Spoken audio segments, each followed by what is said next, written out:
there, it's Kevin with the Rogue Market, here with a booster box opening, set booster box opening, sponsored by none other than good old Bacon Bombs. Wanted to see what's in the streets of New Capenna. This is the first set booster box that I've opened. Wonder how this set will age. Definitely doesn't seem to have the high impact cards that the Kamigawa does, but it does seem to have some interesting cards nonetheless from this set. I kind of do like the mechanics, and I guess we'll have to wait and see how this sucker ages. I'm not going to talk too much about the financial value of this because I just really don't know. I haven't really looked at much of the set here, but it'll be interesting to see the cards. This is kind of a fresh look. Been so busy. I used to look at spoiler season quite thoroughly and do like top 10 lists and whatnot of cards to spec on and cards to brew around. And one of these days I'll get back in the swing of things and start doing those videos again. Like I've always say, like a broken record, I'm going to get my act together. Well, here you go. We have at least a set booster box opening from... These have box toppers in them? I didn't know they had box toppers in them. I guess this gives the value of this set a little bit better because they do have the box toppers. And... Or these just are the buy a box. Do only the buy a box ones come with them?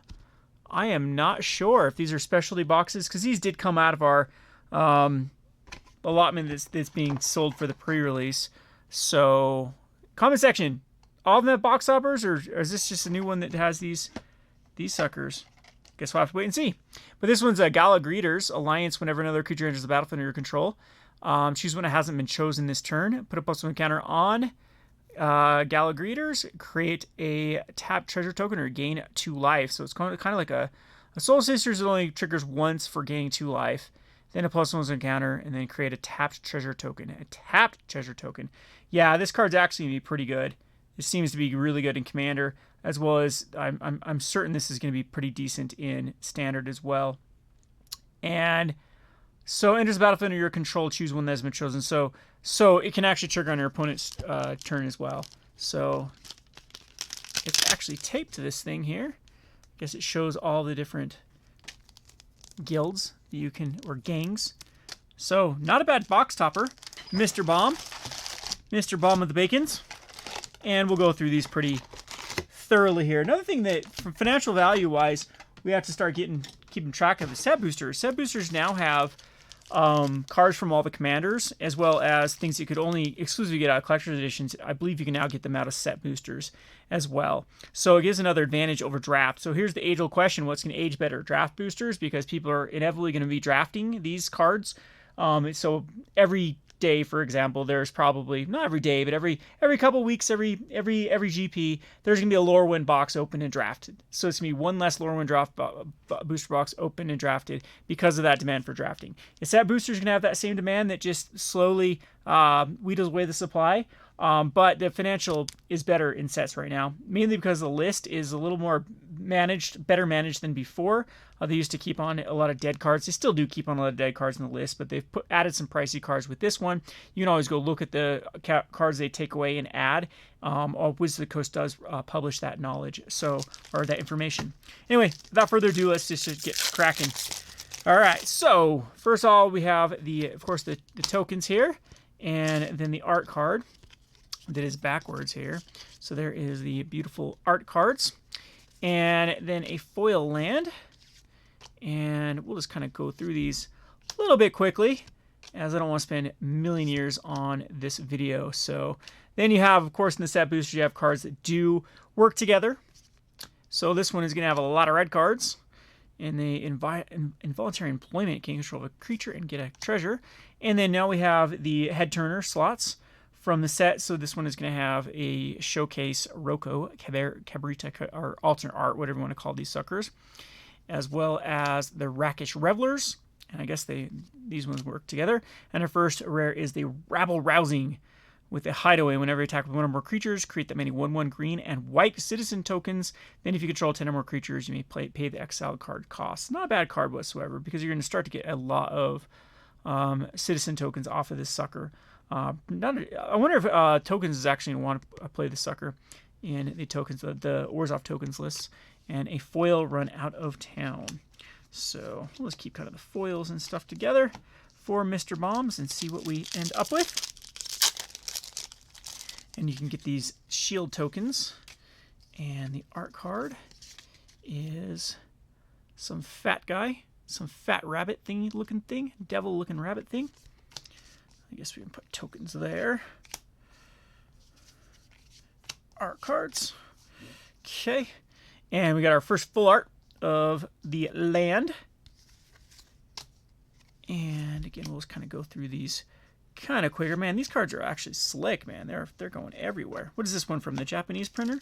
Yeah, these are loose, so these are coming from the Japanese printer. So create a treasure token 4. This is old, like this is how treasures used to be created before they were broken, back during Ixalan, where it took you to like turn 3 or 4 before you started generating treasures, not turn 1. And on to the showcase Discipline Duelist. And there are Racer's Ring. I guess these can be a full art with the lands, or a showcase with the lands. The Corpse Appraiser. And the Iridescent Aria deals 3 damage to each non-token creature. Non-token. We need ways to get rid of stupid tokens, not non-tokens. So there's our second rare. And our foil is a Fake Your Own Death. Fake Your Own Death. So what is the chase card out of this set? I don't even know. I don't even know. Many of these cards I haven't looked at. Because, again, I checked Spoiler Season for a bit. But then I kind of gave up on it. So, start going through these kind of quicker.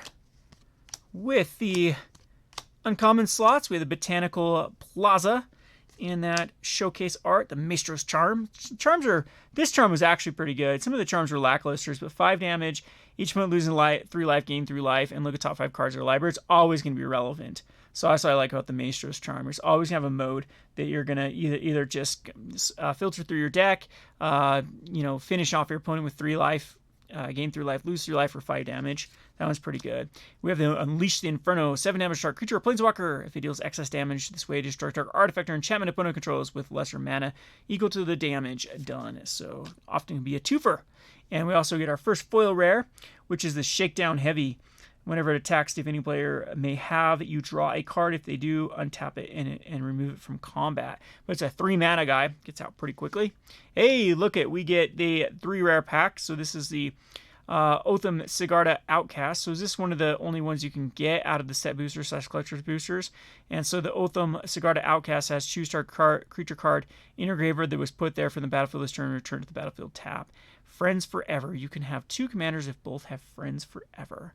So we had a 3-fer with that pack. And that, of course, is what gives the nod over set boosters. You do get less set boosters per box than you do draft. It's 6 less, and you're paying slightly more. But I think the ability to get the 3 rare packs and stuff, they actually happen quite a bit. Puts it over the top, in my opinion. Got a big score. I hate this card. I hate creating treasures with basically no downside to it. So 4 mana. Ends up being 2 mana because you're creating true treasures to ramp up the next turn, and you get to fix your hand too. So we've seen how powerful that these cards can be in standard. It is just a strip upgrade to the one that exists right now. So let's go on to the, man, it looks like we've had one of these per pack.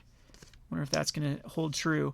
The Structural Assault as the rare, and we have a Rogues Gallery. Rogues Gallery. Pretty cool. And a Worthless Tip card as I chuck it on the floor. Next up, Devil Token.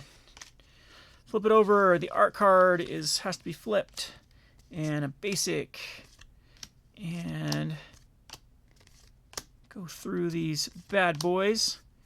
And we get another Mass Bandits and another Cormella. So it does look like those are going to be in that slot. And the Cut of the Prophets. Casualty 3, you draw X cards and you lose X life. And as you cast a spell, you can sacrifice a power 3 or greater to copy it. So give you probably a pretty decent commander card, I would say. You can draw a lot of cards for sacrificing creature.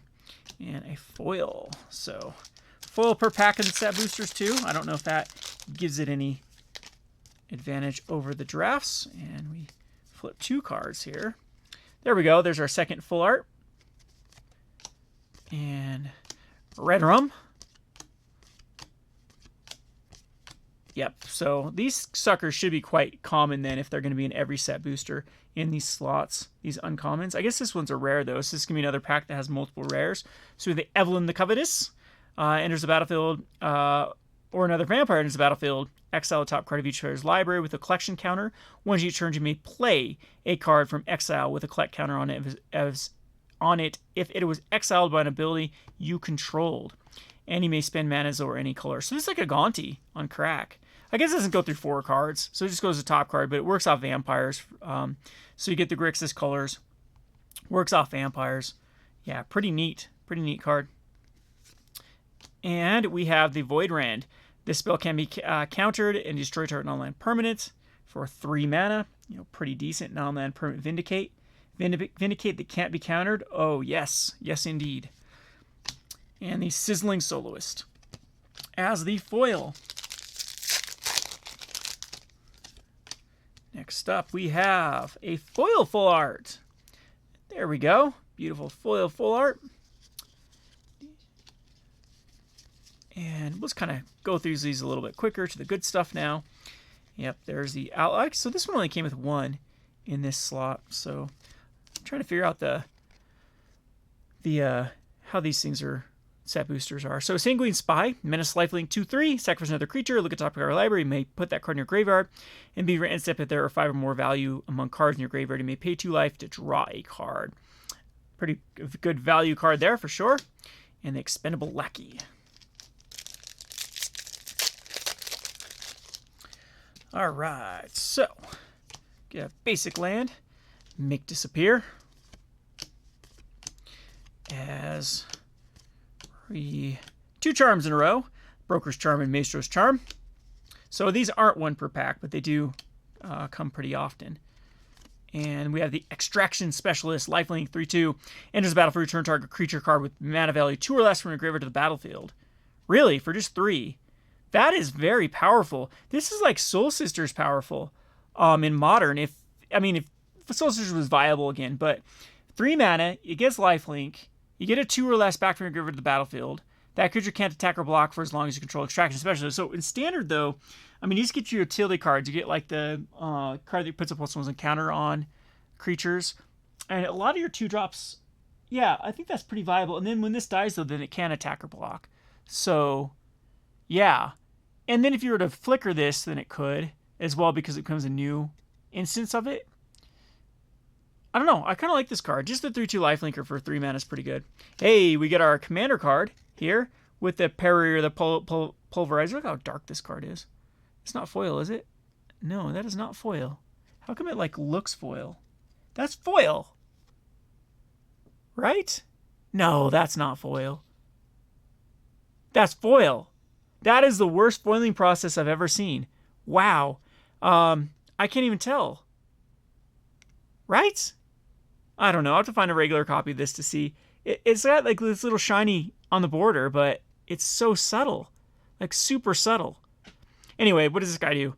Put a shield creature when it enters the battlefield, and then when it attacks our creature, it gets trampled and puts X+X, where X is the different time it counters among permanents you control. So you have +1 counters, shield counters, maybe poison counters. Works along the Ikoria block too that puts a bunch. And we get our first list card, which is the Ruined Halo. And this was a pretty pricey card at one point. I'm not sure what the price is on this sucker now. So far, a decent little box, though. Had a couple packs that had the trips in it. There's a Doge token. A 3/1 Vigilance Doge. Good boy. And then we got a full art land with the mountain. Kind of the pixelated. I guess it's not quite pixelated. And let's get to the juicy stuff. So I don't think there's anything in these slots that is too awesome to look at. We have Cut Your Losses. 6 mana, target player mills half their library, and then you can casually to it. So you can get rid of your crab in Standard, so they mill half their library, then half their library again, and then you just get rid of your crab at that point. I don't know if you'd want to get rid of your crab at that point, but I guess you get rid of something else at that point to, mill even more. And with a Broker's Initiate as the foil. Here, fishy. So all pet looking tokens, huh? And full art there. Basic mountain. The Sewer Crocodile. Trainway Station. Yeah, these are quite common in the set boosters. Professional Facebreaker. So, whenever one or more creatures you control deal combat damage to a player, create a treasure token. More treasure tokens. Ay. Sacrifice a treasure, exile top card of your library, and play this card this turn. That is a powerful effect. That is super powerful by sacrificing a treasure. I mean, treasure being able to be a renewable resource with so many things adding treasures. Wow. cards like Zorn are getting better and better with more sets being printed, because this is just another card that just really abuses treasures. And a Rocks Plumber as a foil. So that might be one of the chase cards out of the set, or one of the cards that if this card's dipped down to super low, it might be worthwhile picking up, because it's just powerful, super powerful. Even Winona, this seems actually pretty good just to go in Winona, because of dealing. It's a decent card to cheat out with Winona, because then you can keep going through your library. Maybe it's not impactful enough, but anyway, there we go with the art and a basic land. And look at all those blue cards. We have the Cement Shoes and Lagar the Magpie, Lagrella the Magpie. And we have the Galagreeters. This was the promo. So there's a normal looking version of it. Great card though. Another way to generate treasure tokens. And the foil and the Tempestjin as the list card. Not sure that needed to be a list card, Wizards. I don't know what the price of this sucker is, but yep, there's a Tempestjin. Wasn't it in a Challenger deck too? Don't know how they figure out what cards want to go on the list or not. Citizen token. And a basic land. And let's go through the nonsense to the Broker's Ascendancy. If any of your end set, put a postal counter on each creature you control and a loyalty counter on each planeswalker. So goes in Atraxa. I know you got an Atraxa deck too, Bacon Bombs. This can slot right in it, as this is a great card for Atraxa. And a Cemetery Tampering. Hideaway 5. At the beginning of your upkeep, you may mill 3 cards. If there are 20 or more cards in your graveyard, you may play the card without paying its mana cost. Not a bad card. I wonder if this, like Dredge, probably not. Because, yeah, you'd want to cheat something huge in with the Cemetery Tamperings of things. So Hideaway would have to find like an Emrakul, and then you'd have to... An Emrakul would be a bad example because it shuffles your library back in. So you'd want something that can get 20 cards in your graveyard, and then also do the Cemetery Tampering. So, I don't know. Interesting build-around card for sure, and a patch-up. Another treasure token, billion treasure tokens, and the art card, and a full art island. Kind of pretty looking card there. And look at all those lands in a row. We get trips of lands in a row in there. So I'm off camera. And we go to, yeah, another one. The Henzi Toolbox Torre. I don't know how to say this. I'm not sounding coherent here. Each creature spell with cast mana value 4 or greater has Blitz. The Blitz is equal to its mana cost, and Blitz costs 1 less for each time you've cast your commander from the command zone. Kind of cool commander for sure. Henzi Toolbox Torre. Really, really cool card. And then a Scheming Fence. I think this card's going to be really good in like Legacy and Modern Humans. If those are still decks, I don't even know these days, because you choose an activated ability, it can be activated, and then Scheming Fence gains that activated ability. So you have to choose a non-land permanent that exists, though. I mean, you're not like putting it out before. So it can target planeswalkers, and then they just can't activate. But if you choose like something else, you gain the activated abilities of it, and there's definitely some decent ones. And you can choose your own too, so that's pretty neat. So the Psionic Snoop as the foil. Next up, we have shield tokens, because we're agents of shields in this storyline. Got to rip off Marvel even more, and then we got the Planeswalker stamp. Full art. Do people actually collect these? Not even sure. All right, on to the juicy stuff. Whack. Cost 3 less if the target creature pulls. So this is just like strictly better than the... Well, maybe not the Ray of Enfeeblement. Maybe not. But 3 less if they have a white creature. Whack. Masked Bandits. The Aven Heartstabber. Flying as long as there are 5 more mana value cards in your graveyard. Gets +2/+2 and Death Touch. And when Aven Heartstabber dries, mill 2 cards and draw a card. Wow. Almost like a Strix. It could be a 3/3. It needs that Death Touch like right off the bat, though. Kind of wish it'd be a 1/1 Death Touch and then gain Flying and +2/+2 if you had more mana value. But as is, though, still not bad. Still not bad at all. And the Illuminator Virtuoso, double strike. And targets a spell, it connives. Ooh, nice little heroic card. Didn't even look at this sucker.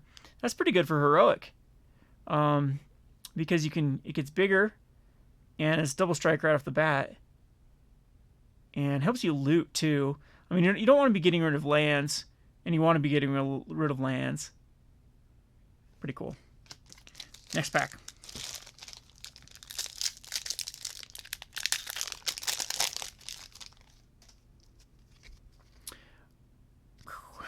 The full art.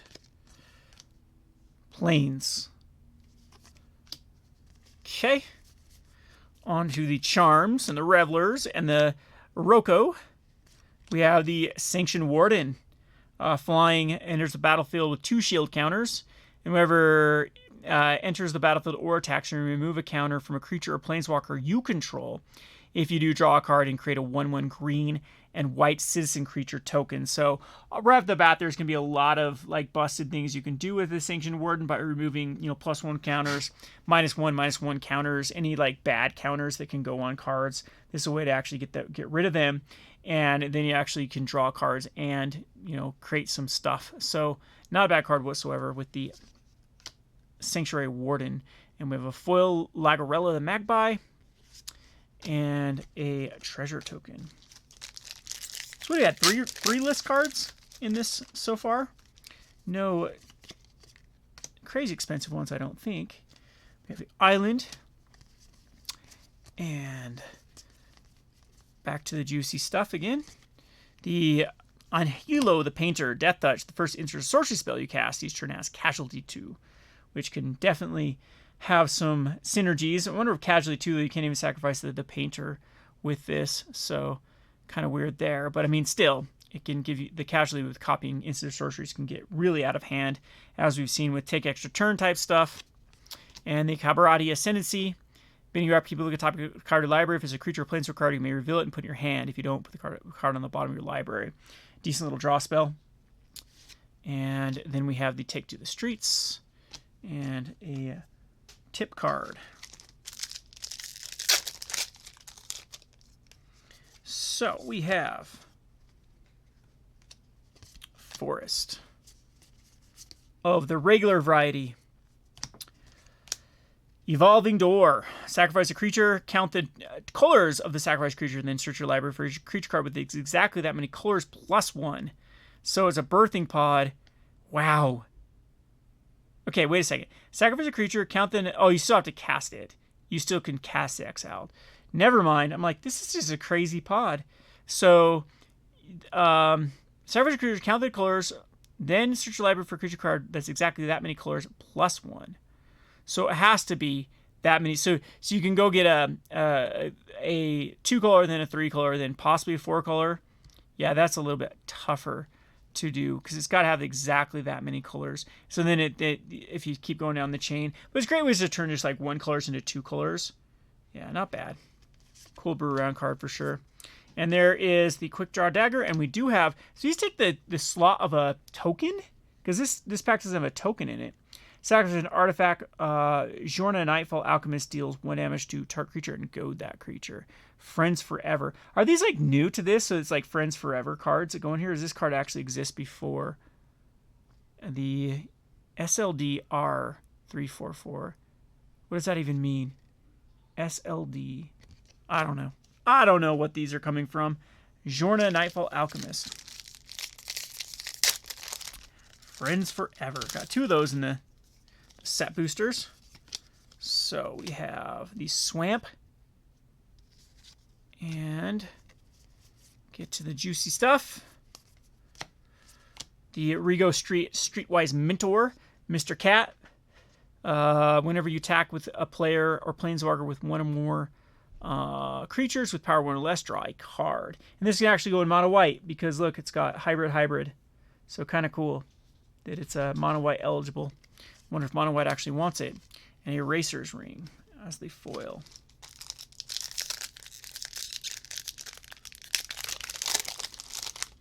All right, we got the Citizen Token. So I guess that's a way to know that we don't get a Friends Forever card if they replace the token. Our full art is a full art. And then we have a mountain in the kind of almost, well, that's kind of cool. Really technologically. We have the Boon of Safety. There's a good one to go in there. Double strike card. And then we got lots of charms. We had 2 Broker's Charms. You have double Broker's Charms out of that. The Yada Font of Hope. Flying Vigilance, each other angel enters with additional +1 counter, and you can be a mana dork for angels. We have the Obscura Ascendancy. Whenever you cast a spell, if its mana value is equal to 1 plus the number of soul counters on this ascendancy, put a soul counter and then create a 2/2 white spirit creature token with flying. So you can continue to get more spirits with the different higher mana costs that you cast. And yeah, just create a lot of 2/2s. And as long as there's 5 or more, they get +3/+3. They have flying too. So yeah, it's good. It gets a little bit hard to get going. So the first one, yeah, then you put a soul counter. So its mana value is 1 plus the number of soul counters. So yeah, you have to start chaining off to start getting those 2/2s. And then we also have Asparo's Educators as the foil. This set is kind of neat, though. There's a lot of build-around cards for sure. One of the things with Kamigawa, it felt very Thornville drainy, which meaning these were just shoe-in cards. They're just kind of duh cards. They were just powerful cards that played themselves. But a lot of these cards that are in this set definitely look like they're more brew-around cards, which typically are the sets I like more. There we get the double Obscura Charm here as well. Lots of that happening. So very, very common out of the set boosters. The Tenuous Truce, at the beginning of each opponent's end step, you and that player each draw a card, and whenever you attack enchanted opponent or a planeswalker they control, or when they attack you or a planeswalker control, sacrifice Tenuous Truce. So definitely a commander card. So you make an ally with this sucker, and then you can't attack each other. The Bootlegger Stash. Lands you control have created treasure token. I believe this is the card that everyone wants out of the set. And then a Wrecking Crew as a foil. And then, yep, Friends Forever takes the place of the token. And then Menace, whenever Sophia Spear Sage Desert attacks, investigate once for each non-token attacking creature. So, lots of those. So, they don't seem to be that uncommon. There's 3 so far for this set booster. And again, it's just like a freebie. So, I guess when you open it up, you can realize if you get one or not, as it replaces the token. We have the Social Climber. And the first rare is the Jetmir Nexus of Revels. Creatures you control get +1/+0 and have Vigilance as long as you can control 3 or more creatures. Trample if you control 6 or more creatures and +1/+0. And Double Strikes if you control 9 or more creatures. So, yeah, the Cat Demon wants you to have lots and lots of creatures. And then they become incredibly strong. And an uncommon legendary creature whenever you attack double target creature's power as the foil. There is a treasure. So, no Friend Forever. Foil land. Okay. Enters the battlefield. Orca enters the battlefield. It connives for 2/1. Wow, I'm off the screen there. Oh, and there goes my pile of commons. And we have Toulouse, the Clever Conductor. Enters the battlefield. It connives. Whenever you discard 1 or more cards, exile them from your graveyard. And when it dies, put all the exile cards in their owner's hands. So it's a great way to start getting a lot of value off of connive. And this can be a mono blue card, as it's just a blue or blue black, or white blue black. Wonder if rogues will actually want this. Seems pretty decent in rogues in standard for 3/1, and then it could possibly just be a 4/2 the very first turn it comes into play. And as well as exiling that, and when it dies, you can get value off of it. Only when it enters the battlefield, though, so it's just a one-time effect, but then allows you to really start utilizing your discard. I know there's a couple ninjas that draw a discard. They could work with it to lose. I guess ninjas aren't rogues, though. Out of the way. That's some off-camera again. All right, so we got another Friends Forever, I think. Yep, we do. So there's our art card. People like to see the art cards, I guess. And a basic planes. And let's just get to the good stuff.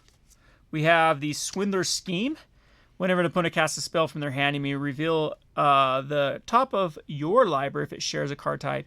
Counter that spell, and that opponent may cast the reveal card without paying its mana cost.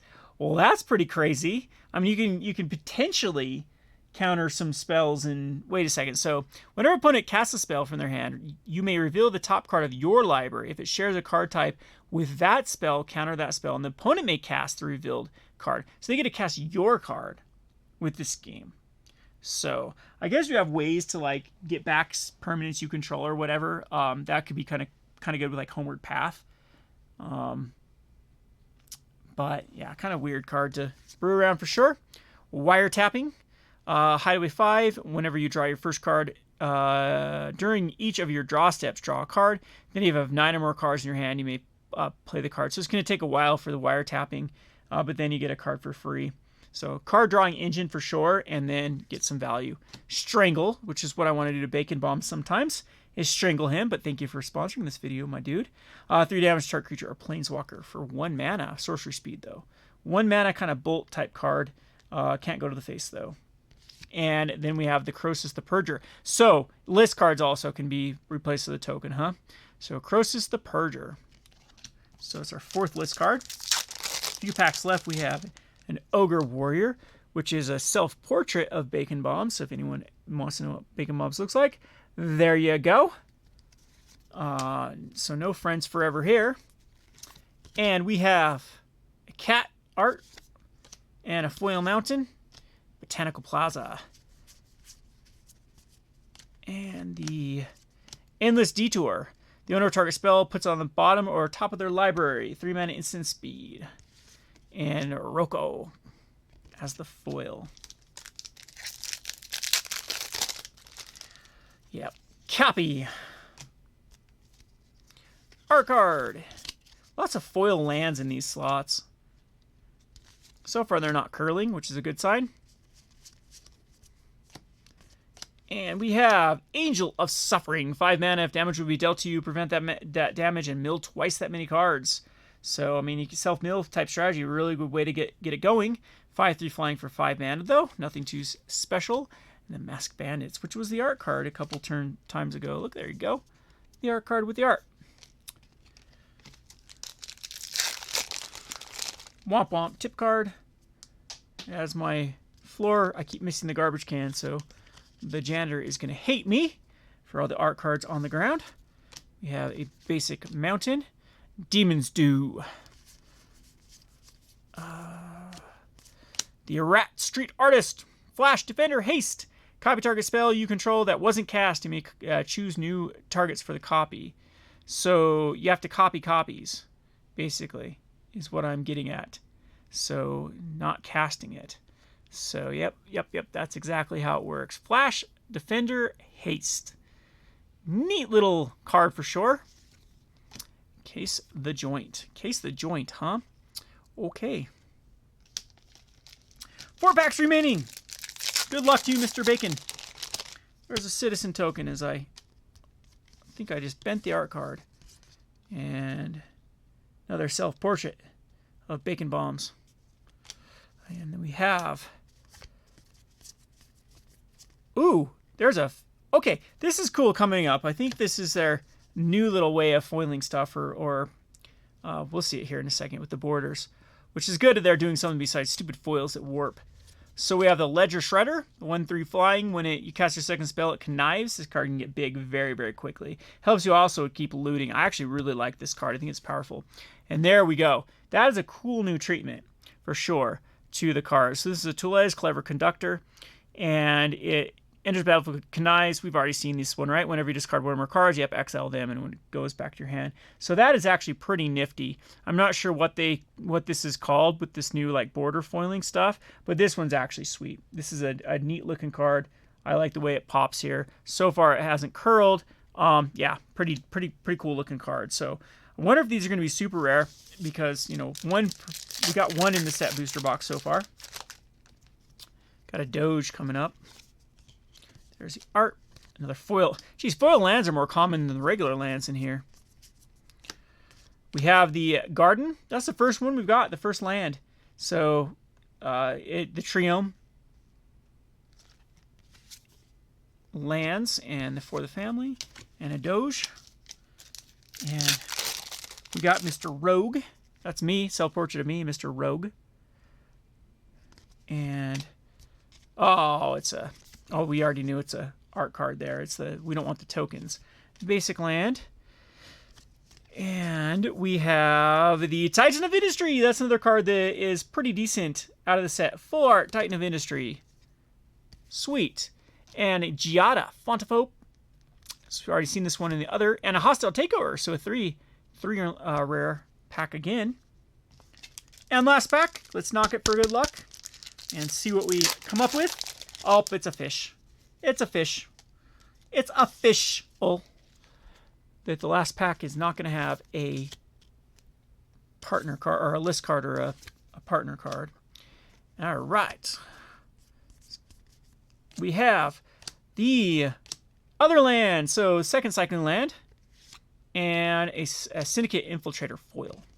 So there you have it. That was pretty neat though. That I didn't even know there was these treatment cards for here. So we had a full art. We got one full art and also the Tellez Clever Conductor, which is probably not the best one to get out of this, but that is a cool treatment. So kudos to Wizards.